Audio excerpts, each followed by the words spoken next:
therapy. You need to be medicated. I don't suffer from mental illness. I'm enjoying this shit. You know what I mean? Never stop a natural high. These beautiful things that I've got, please stay. Say the weird thing. If you finish in your girl's door number 2, do you make her a bus driver? Because then she becomes responsible for transporting and dropping off a buttload of kids.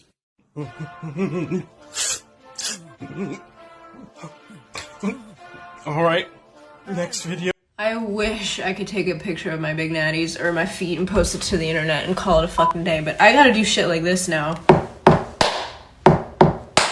Baby got a plug in my asshole, chilling in my tube, gonna make a cool noise like this. There's no mud on its face, I'm a big disgrace. Running my plug all over the place, singing we will, we. Some of y'all pussies don't be good, it just be free, and niggas love free shit.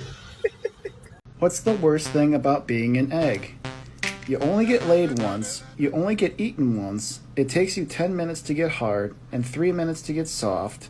You come in a box with 11 other guys, and only your mother sits on your face. How the fuck? Put a finger down if you had sex and got jackhammered so hard that your ovary got twisted, and now you're in emergency room about to undergo emergency surgery to save your ovary. Perhaps that's something best kept to yourself. How drunk are we getting tonight? 100.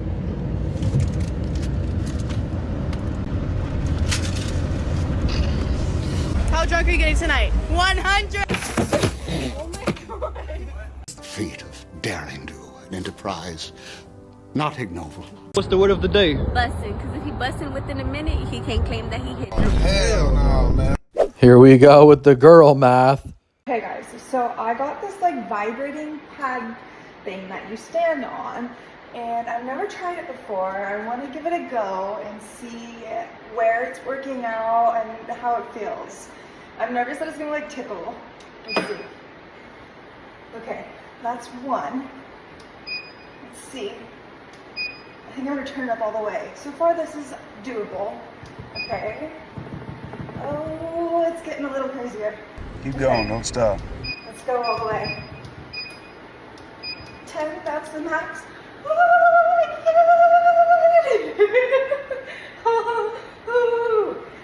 So I can definitely feel it working out my stomach. I don't know if I'm standing on it correctly. I'd say that's probably how you stand on it. Oh my goodness. This is fun. I really like this thing. Would you give it a try? Eddie, that was beautiful. I swear to God, do fucking women just ask you questions just so they can get mad at your answer? My wife, out of fucking nowhere, asked me if I would prefer my son or daughter to be gay. And I said what I think 95% of fathers would say is my daughter. And she, first of all, she said she thinks that's a little misogynistic, which I don't even get. If anything, I'm leaning in the direction of more freedom for women. Am I not? And it's not really not even a gay or straight thing. It's more of a dick thing. I don't want dicks in or near anything that I care about. Not even would you prefer your daughter to be gay. It's I hope she is gay. Don't bring me home a man that I have to get to know while all that's going on in the back of my head is been inside you, been inside you, been inside you. I sometimes can't even believe my father-in-law talks to me. And I feel like sometimes he doesn't. And I get it.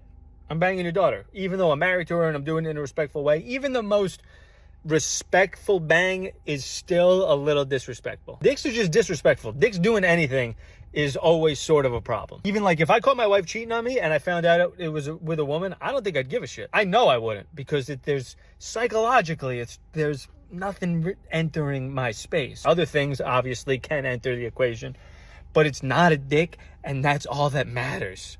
Am I alone on this? I feel like I'm open-minded. Now that's the dick conundrum right there. Quite a sticky situation, but I gotta say, I'm siding with him.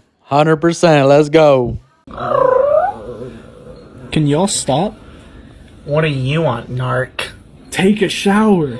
Can't. I'm pheromone maxing. The fuck is that? You, boo-boo. You don't get to talk to my alpha that way. What in the actual fuck? I'd rather be a weirdo with no friends than a clown trying to keep up with the circus. And the further you get, the clearer this one begins to be. Alright, y'all. Hey guys, I'm looking for your help. I have a bunch of these other channels and I'm trying to get them monetized. It's a free way that you can support us.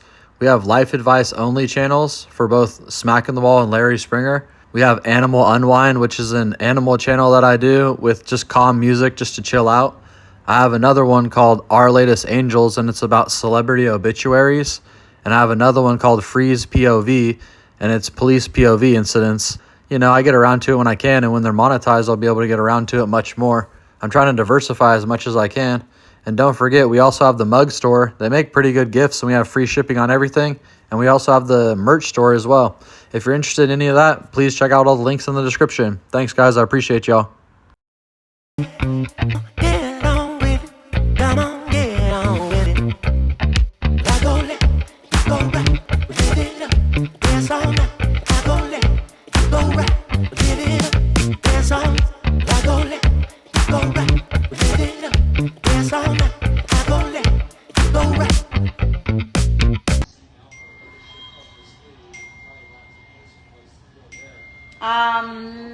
Who's texting you? Or well, should I say, who's texting us?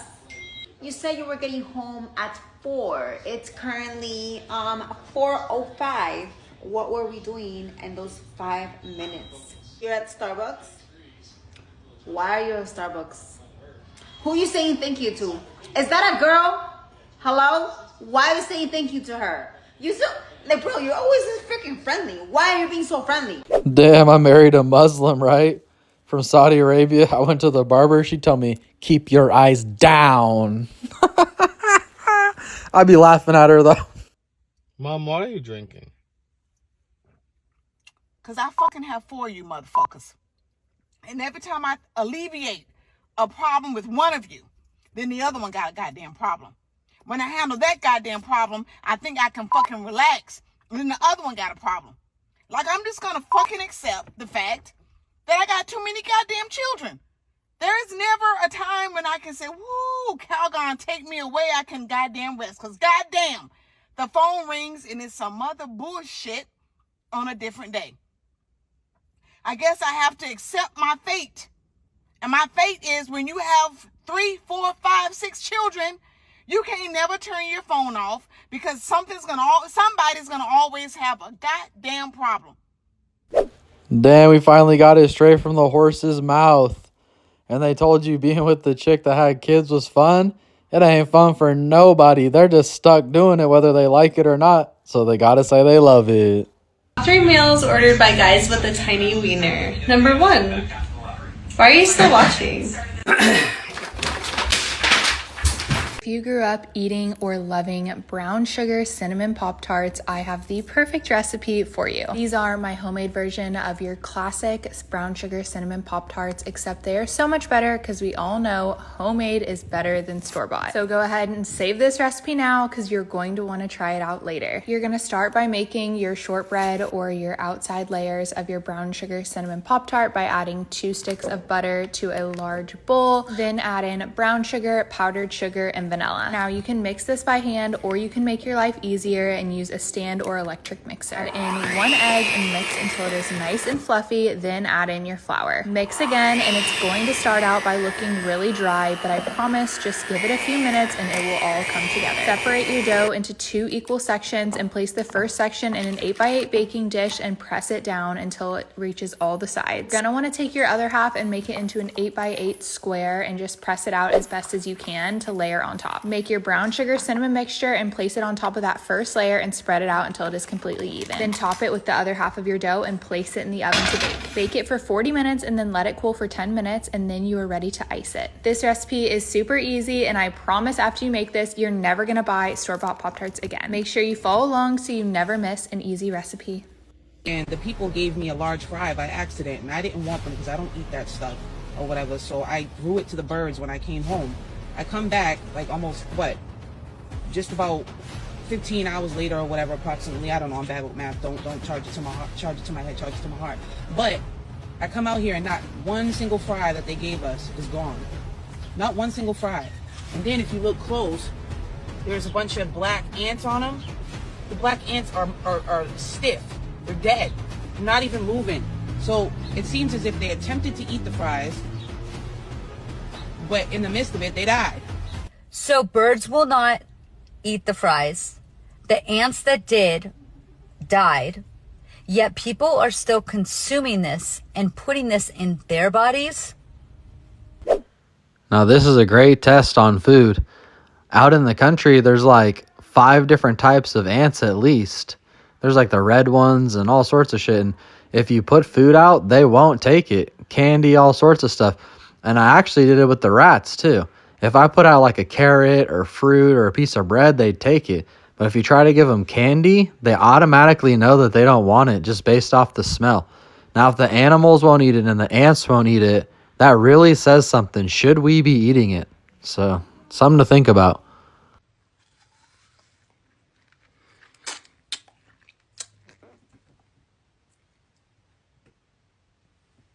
This apple's going to the top gift during my next live. So come in.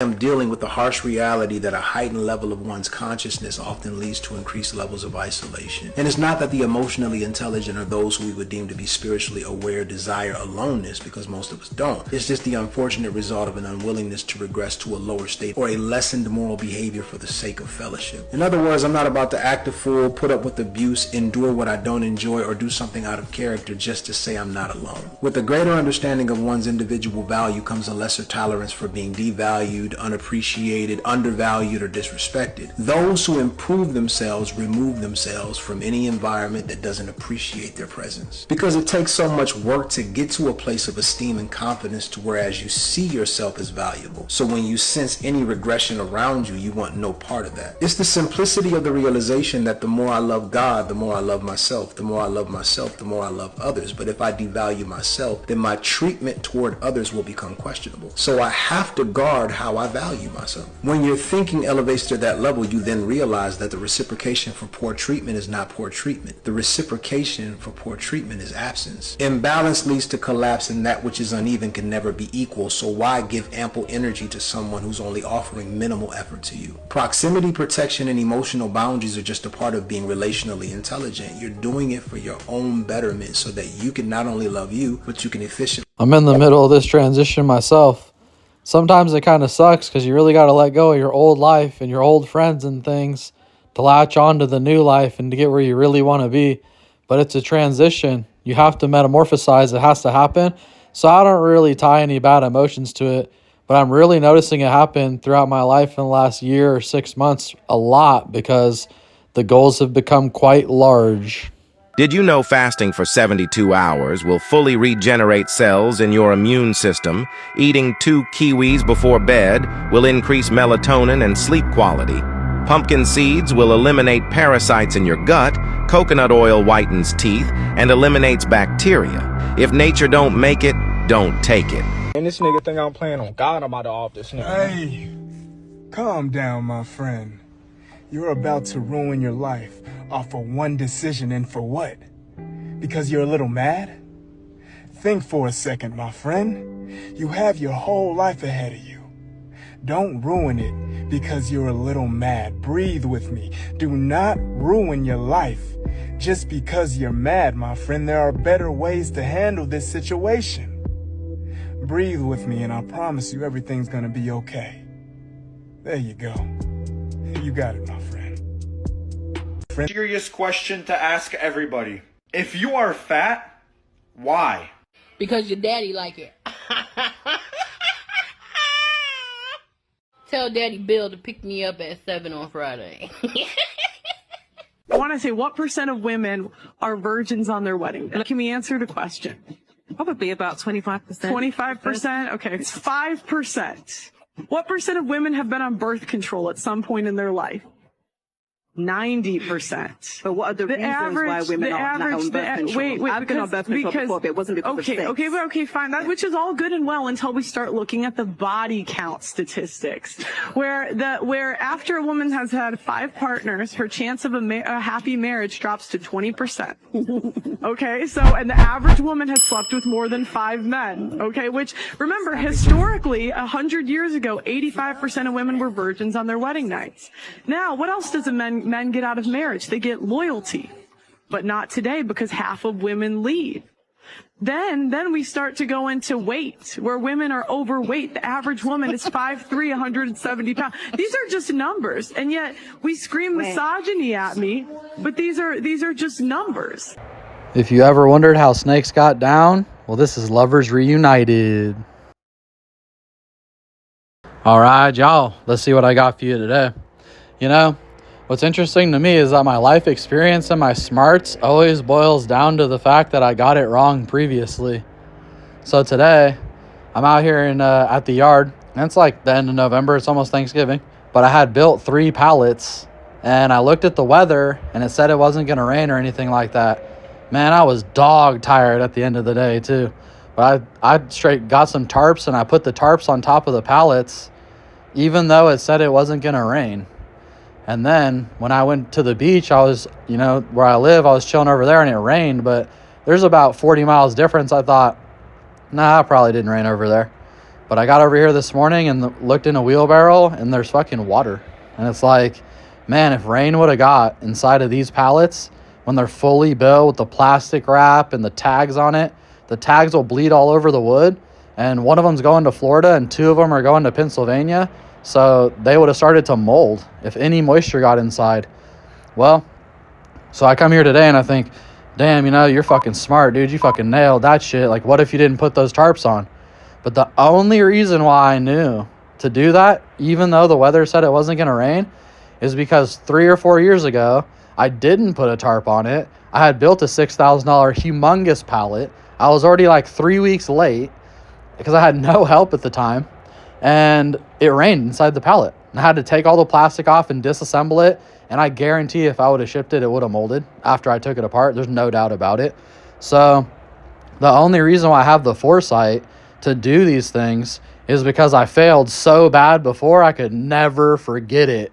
You know, the pain of having to take that pallet apart, dry it out, and rebuild it for free because my dumbass didn't put a tarp on it, even though the weather said it wasn't going to rain. I'll never forget that shit. And now I put it on no matter what. And it seems like I'm smart. It seems like I have great foresight. No, I was just so fucking dumb, so retarded, and got so broke off that I ain't fucking doing that shit again. And that's what life is about. Instead of me like taking it to the ass all the time, I laughed. I thought it was kind of funny because if it was someone else, I would have laughed at them. So you might as well laugh at yourself and have a good time. Whether you laugh or cry, you got to do the job anyways because that's how it is. So I choose to laugh about it every time. I might cuss the wind for a solid 30 seconds, but, you know, just get it's time in the saddle, get in the saddle, start failing, learn different things as you go along, and have some painful memories that make you smarter than ever. Just think, if you start failing today, you'll be an expert in no time. All right, y'all. I always appreciate y'all tuning in. Please like, share, and subscribe. Hit the notification bell if you would, and we gonna see you on the next one.